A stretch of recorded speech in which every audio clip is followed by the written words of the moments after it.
And if our net fixed assets and all of our current assets go up by 15%, that means our total assets are going to go up by 15% as well. So if you're in a crunch, you can just go right in there and calculate the total assets. I'm going to go back and calculate the fixed assets just so we can compare to the problem where we're only operating at 90% of capacity. So we would require 15% higher fixed assets if we're operating at full capacity based on that assumption.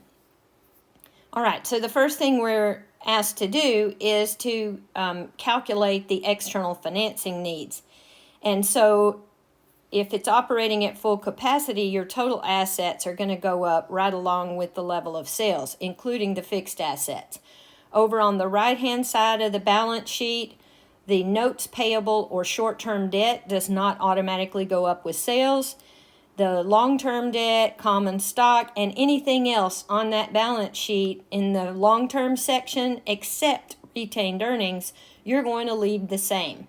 So in the problem where you did the feedback loop, there were some other things in there for Target that you had to just leave the same because we don't know what those are going to be, and we're not going to assume that financing activities go up automatically with sales. Now, what does go up automatically with sales are your spontaneous liabilities. In this case, accounts payable and accruals. So any short-term liability that is an operating liability, those tend to move right along with sales. So we increase the accounts payable and the accruals by the increase in sales, but we leave notes payable or short-term debt the same. So that gives us a total current liabilities of $248. Now, we just add the total current liabilities, the long-term debt and common stock we already have on the balance sheet, along with our projected retained earnings to get our projected total liability and owner's equity.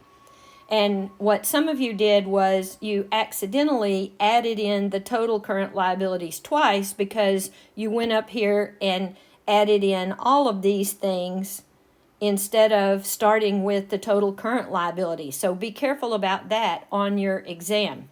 So now to calculate the EFN, we simply take our projected total assets of $1149 and subtract our projected liability and equity of $1,058, and that will give us our EFN. So let's see what we get.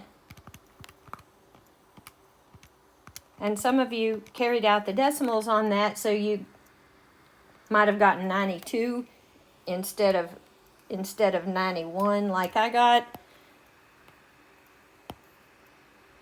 And that's just because of rounding. So our external financing needs is $91 million. So we got to come up with $91 million, or we're not going to be able to increase these assets on this side of the balance sheet by 15%. So the next part of the question, let me replace this.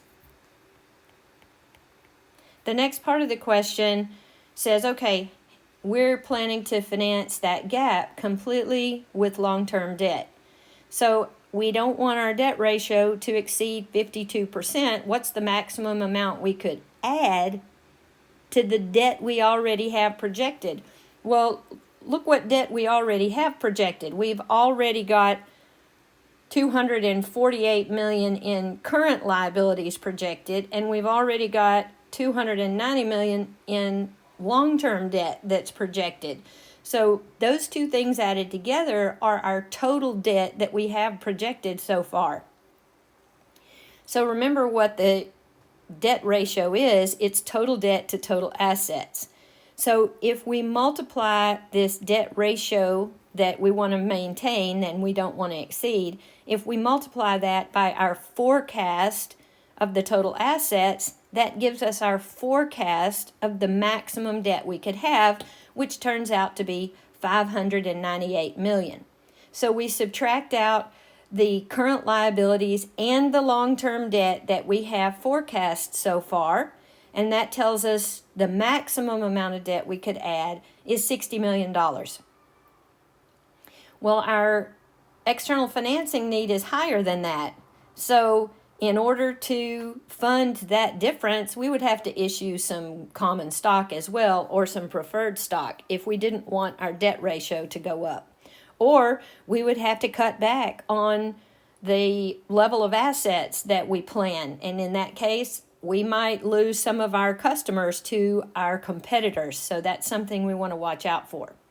So in the next part of the problem, it asks if this company financed the entire EFN by issuing new shares instead of issuing debt, how many shares would they have to issue? Well, we just take the external financing needs, $91 million, divided by the stock price of $5, means 18.2 million shares we would have to issue. And since we can't issue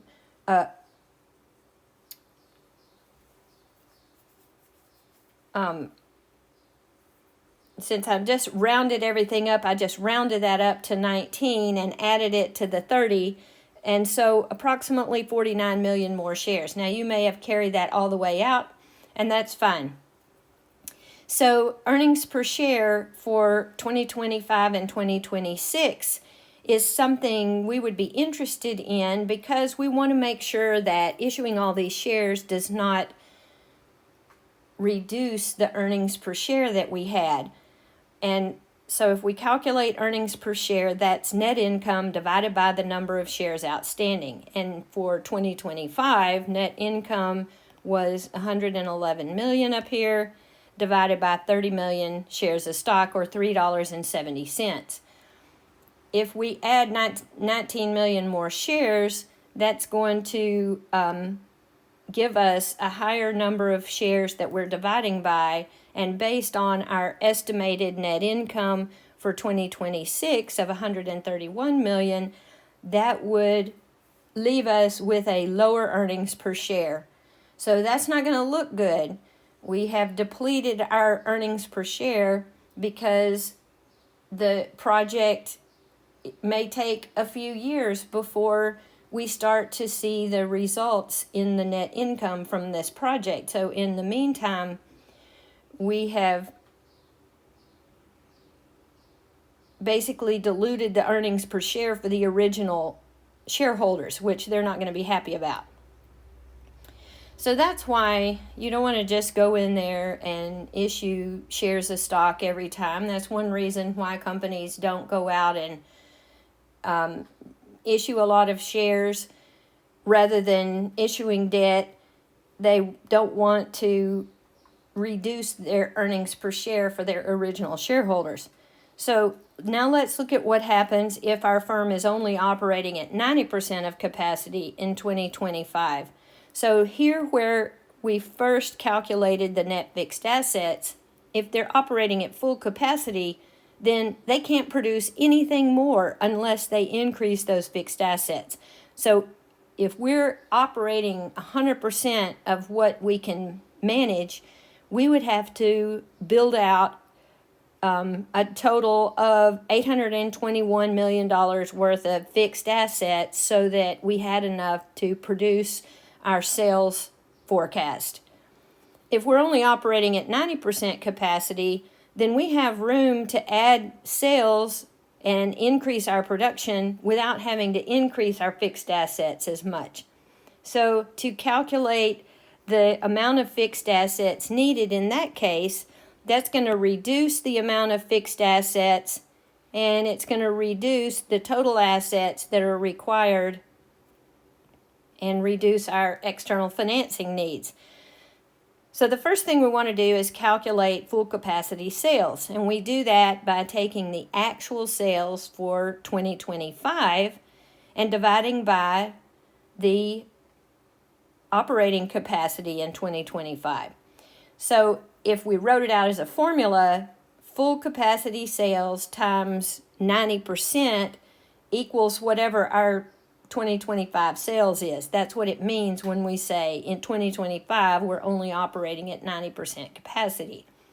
So we just divide both sides by the 90%, and that tells us full capacity sales are going to be 2025 sales divided by 0.9, or 1,077.7 million. And so let me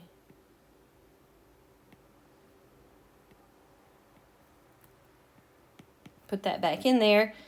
And so then we've got to figure out how much fixed assets are required to produce $1 of sales. And that's basically capital intensity, but we want to know the fixed asset capital intensity. So to do that, we take the fixed assets that we currently have, 714 on our balance sheet, and divide that by our full capacity sales we could have produced with that level of fixed assets in 2025, which is our 1,077.7, which is in millions, so that'd be 1,077.7 million. And we find that it requires 66 cents of fixed assets to produce every dollar of sales. Well, now we can take our sales forecast and multiply by the amount of fixed assets required per dollar of sales. So here's our sales forecast, multiply that by the fixed asset capital intensity, and that tells us that instead of needing $821 million of new assets, we only need, if we round it up, $737 million. So now we would go back in here and put in $737 million and add that to our forecast of our current assets. So our new lower forecast for the total assets is only 1,065. So 1,065 minus our forecast of our liabilities of 1,058 tells us we only need to raise $7 million more dollars, not $91 million more dollars. And that's because we're operating at less than full capacity, so we can expand our sales without having to increase our assets by as much. Now, a couple of things. You're going to need to think about what has an impact on this EFN.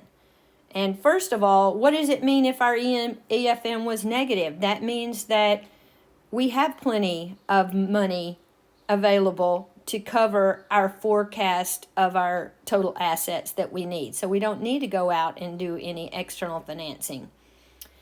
The higher our profitability is, the higher our addition to retained earnings would be, and the higher our projected financing on the right-hand side of the balance sheet would be. Anything that makes this part higher is going to make our EFN lower. So increases in the profitability, decreases in the dividend payout, anything that makes this addition to retained earnings bigger is going to make the external financing needs smaller. On the other hand, if this is a very capital intensive firm, the more capital intensive it is, the more assets we need in order to produce a dollar of sales. So the more capital intensive it is, the higher this forecast of the assets is, and the higher our external financing needs would be. So think about how those different components impact the amount of money that we need to raise. And certainly one of the things it points out in the textbook is the sales growth that you're able to achieve is going to have a direct impact on your external financing needs. So the faster and faster we have to grow, typically the more we're going to have to go outside the firm and finance that growth. And so we want to make sure that we finance enough growth in our sales so that we can maintain our market share, but we don't want to put ourselves in a position where we had to increase our debt ratio so much that if we have a hiccup in sales, we go bankrupt. So those are the things that you need to think about on this problem, as well as the important concept of the dilution of the earnings per share if we just go out and issue a bunch of shares of common stock. And that's in addition to the fact that you've got signaling issues with issuing common stock that we read about in the previous chapter, where you're only going to issue shares if you think the stock is overvalued. You're not going to issue shares if you think it's not trading for what it's worth. So that's a signal to investors out there in the marketplace. When you issue shares, maybe your stock is overvalued. Or for a company like Bed Bath & Beyond that we looked at, when they get into a situation that's so desperate, the issuance of new shares of stock indicates that they couldn't issue any more bonds. They couldn't get any creditors to loan them any more money. So you can have a lot of signaling effects with issuing shares of stock, both good and bad. So all of you had a little bit different problem on this. Go back and take a look at your problem and work through the questions again, making sure that you know how to do one of these for your final exam.